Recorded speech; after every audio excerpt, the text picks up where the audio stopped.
sa araw na ito, class, ibibigay ko ang nag-highest sa exam.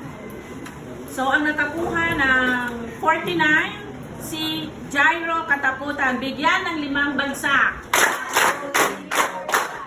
Next is si Mr. Steven Lopez. Nakakuha ng 49. Bigyan ng 5 bagsak. Sino yung nag-10 bagsak? Di ba sabi ko 5 bagsak lang?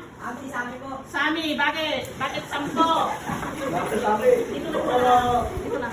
Bakit 10 ang ibinigay mo sa amin? Di ba sabi ko 5 bagsak? Hindi ka sumusunod sa utos, sa instruction.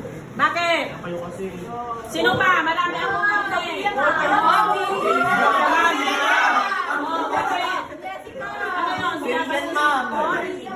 Next time ha, pag sinabi kong 10 bagsak, 10. Pag 20, 20. Ganon. Yes, ma'am. Simple instruction, hindi ka nakakasunod. Uwi, ma'am. O dahil dyan, hindi ko na sasabihin ang mga grade ninyo. Class dismiss.